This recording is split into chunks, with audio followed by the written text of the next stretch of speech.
Le souvenir est encore accroché au panneau d'affichage, comme si Châtillon-sur-Chalaronne ne voulait oublier la fête du 14 juillet. Fête nationale et pour le coup internationale. Au moins 57 000 personnes étaient au départ du Tour de France. C'est le bornage des portables qui a permis de récupérer cette donnée. En mairie, la preuve du passage est gardée comme un trésor.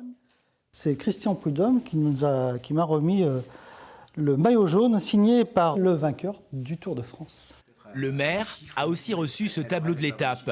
Mais le principal cadeau reste la pub faite à sa ville pour un coût jugé raisonnable. Le ticket d'entrée, c'est 108 000 €. Sur ces 108 000 €, nous avons été accompagnés par le département et par la communauté de communes. Globalement, à peu près au même montant, 35 000 et 35 000. Donc 35 000 à peu près pour nous aussi. Donc c'est pas une opération extrêmement chère finalement. Connaissez-vous une publicité à l'échelon mondial qui coûte aussi peu cher ? Il faut dire que Châtillon-sur-Chalaronne a tout ce qu'il faut pour retenir les visiteurs. Un charme à la française. Le départ du Tour étant un vendredi, les touristes sont restés tout le week-end et les commerçants en ont profité. Effectivement, j'ai fait un beau week-end, mais surtout, ça m'a permis de me faire connaître pour que les gens, après, ils reviennent et ils disent « À Châtillon, il y a cette boutique-là ».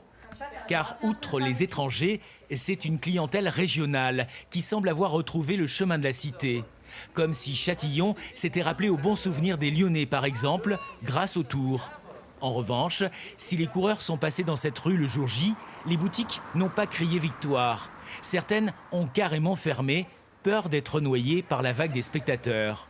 C'est des personnes qui restent sur place et qu'on n'a pas la place pour pouvoir passer et rentrer et sortir des magasins. La période estivale s'est en revanche bien passée. Après, oui, c'est vrai, les touristes ils sont beaucoup passés, il y a eu du monde, il y a eu un regain de passage.